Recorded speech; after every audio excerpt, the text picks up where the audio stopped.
What is the best way to improve your vocabulary? If you ask this question to English teachers or other English learners, they will tell you the same thing. They'll tell you that the best way to build your vocabulary is to learn vocabulary in context by listening and reading a lot. And I completely agree with that. That is the best way to increase your vocabulary. So this is common sense, right? Everybody knows that. This topic is so boring. But there's a problem. Common sense is not common action. Everybody knows how to improve their vocabulary, but most people don't do it because they spend too much time on things like social media and funny cat videos. Now, if regular listening and reading is a common practice for you, then congratulations, you don't need to watch this video. But if it's not a common practice for you yet, let me convince you to start listening and reading on a regular basis. I'm going to share with you 2 other benefits you'll get from applying this habit.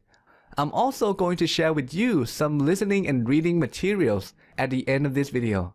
So let's get started. The first benefit you'll get is intuition. What is intuition? Well, let's say that you come across a multiple choice question about English grammar. You look at the choices and you know immediately what the correct answer is. You don't know the grammar rule that explains it. There's no reasoning behind it. It just feels right. That's intuition. It comes from taking in a lot of input by listening and reading. Unfortunately, some people don't appreciate the power of intuition. They learn vocabulary in a very strange way. They don't learn words in context. Instead, they find a list of words and memorize the meaning of each word one by one. Now this seems like a good idea. They're learning a lot of new words in a short period of time. There's only one problem with this. It's stupid. Just because we know the meaning of a word doesn't mean that we can use it. It's not enough. We also need to know how the word is used. Now, I'm sure that you already know this, right? You're not one of those people. You already know that it's much better to learn vocabulary by listening and reading. Because when you do that, you're not only improving your vocabulary, but also grammar, sentence structure, and so on. And over time, you will become an independent learner.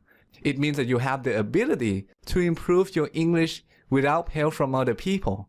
And that's really cool. Now let's talk about the second benefit of this habit. The second benefit is an increase in brain power. Just like how a muscle needs physical exercise to become stronger, your brain needs mental exercise to grow as well. Regular listening and reading is a great mental exercise. It improves so many brain functions. When you listen to someone speaking, you have to stay focused.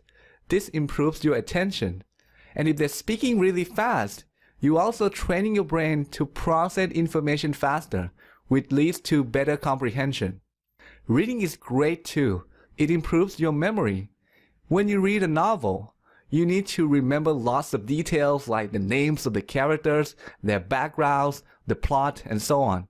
Some books even increase your intelligence. Reading certain types of books improves the way you think, and these are just a few benefits. There are so many other benefits that I didn't even mention here. Now you might be thinking, why should I care about my brain power? Well, because it will play a huge role in your English language development, especially if you're trying to improve your spoken English. For non-native speakers like you and I, speaking English requires a lot of effort. It places great demands on so many cognitive functions like memory, attention, auditory processing, reasoning, and so on.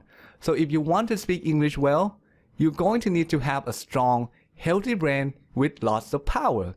And by the way, if you're not living in an English-speaking country, this habit is a must. And I'm speaking from my personal experience here because I've never been to an English-speaking country. If you're in the same situation, the only way for you to immerse yourself in the English language is by applying this simple but powerful habit. I guarantee that you'll love the results. So do yourself a favor by start exercising your brain today. Click here to get some listening materials, or if you feel like reading, click here for my reading recommendations. You can also find these links in the description below.